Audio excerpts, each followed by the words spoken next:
Si Pangulong Ferdinand Bongbong Marcos Jr. iniulat na ang passport ni former Representative Zaldico ay kansilado na. Si Sara Diskaya mananatili naman sa kustodiya ng National Bureau of Investigation habang inaantay ang arrest warrant. Ilang mga kongresista naman sinabing tama lang na kanselahin ang passport ni Ko para umuwi na ito at harapin ang kanyang mga kaso. Ang mga balitang yan ay tinutukan ni Bombo Annalise Subirano.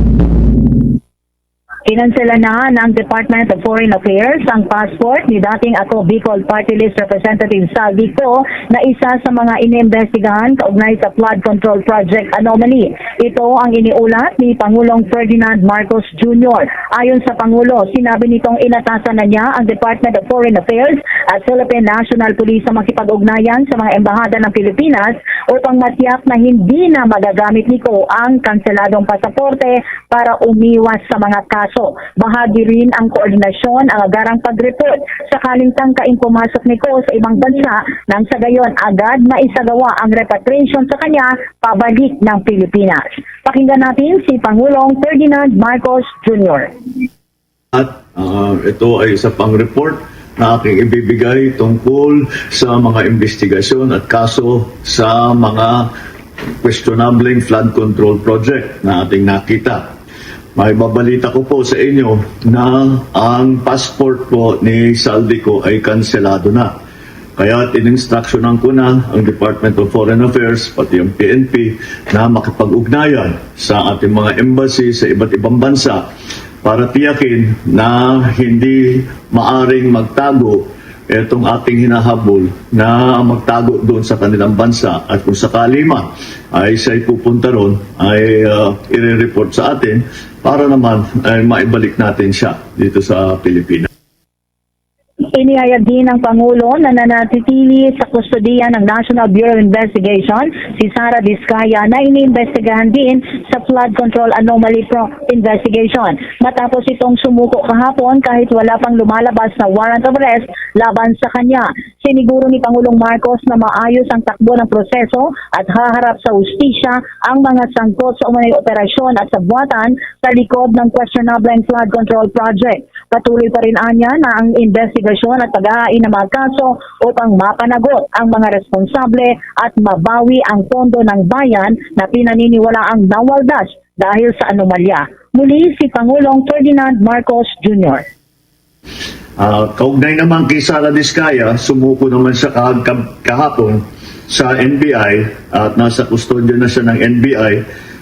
Inaantay ang formal ng paglabas ng kanyang warrant of arrest. Kaya't nakikita po natin maganda naman ang takbo ng proseso at yung ating mga hinihilaang na kasama dito sa ganitong klaseng sindikato ay haharap sa hustisya. Asahan po ninyo na patuloy pa rin ang ating investigasyon, patuloy pa rin ang ating pagpila ng mga kaso upang tiyakin na ang mga guilty dito sa ganitong klaseng iskandalo ay haharap sa batas at bukod dyan ay maibalik ang ninakaw na pera sa taong bayan. Samantala, inihayag naman ni Lanao del Sur Representative Zia Alonto Adyong at Manila Representative Ernix Dionisio na tama lamang na kanselahin ang pasaporte ni dating Congressman Zaldico. Ayon kay Adyong, panahon na para umuwi ng bansa si Ko at harapin ang mga kinakaharap na kaso, ipaliwanag at sagutin ang mga akusasyon laban sa kanya. Giit pa ni Alonto Adyong, ito na rin ang konklusyon sa ikinakasang investigasyon kaugnay sa flood control anomaly. Dagdag pa ng kongresista na ang naging basehan sa pagkansela sa passport ni Ko ay batay sa mga nakalap na ebidensya. Naniniwala naman si Adyong na sa nasabing hakbang, unti-unti na ring makakamit ang finality sa nasabing kaso at mag-move on na ang lahat nang sa gayon masampahan ng kaso ang mga sangkot sa anomalya. Pakinggan natin si Representative Zia Alonto Adyong. That would be the ultimate conclusion of all this investigation kasi nasali ho siya talaga as one of the most guilty according to the evidence and testimonies of witnesses. So there's no more reason for him not to come home and subject himself to whatever investigative body that we have right now.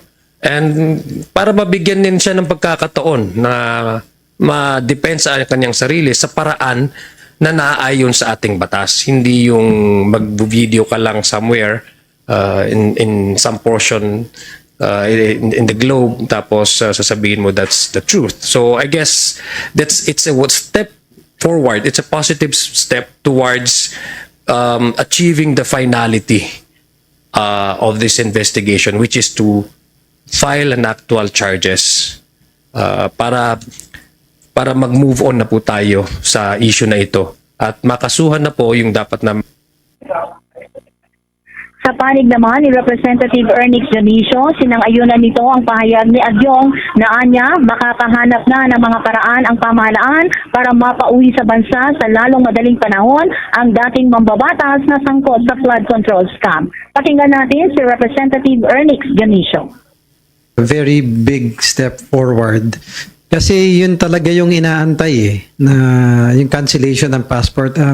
Having said that, kung yan na yung nangyari, makakagalaw na yung pamahalaan natin to find ways and coordinate with other countries to find a better and faster way na mapauwi at he can defend himself in a proper venue. Sa kabilang dako, malunggod naman tinanggap ni Nabotas Representative Toby Tiangco ang anunsyo ni Pangulong Marcos na kinansala na ang pasaporte ni Zaldico na hinaharap ang kasong kaugnay sa maanumalyang flood control project. Ayon kay Tiangco, matagal na nilang hiniling ang kanselasyon dahil malinaw ang mga batayan. Giit ng kongresista kung may passport to freedom dati, ngayon ay mukhang may one-way ticket to accountability. Mula sa Kamara, Bombo Alagi, Montaño Soberano nag-uulat. And this is Bombo Radio Philippines, the #1 and most trusted source of news and information. Basta Radio, Bombo! For the most trusted source of news and information, visit our website at www.bomboradio.com. Follow us on Bombo Radio mobile app, Facebook, YouTube, TikTok, and X, formerly Twitter. Like, share, and stay connected. Anytime, anywhere.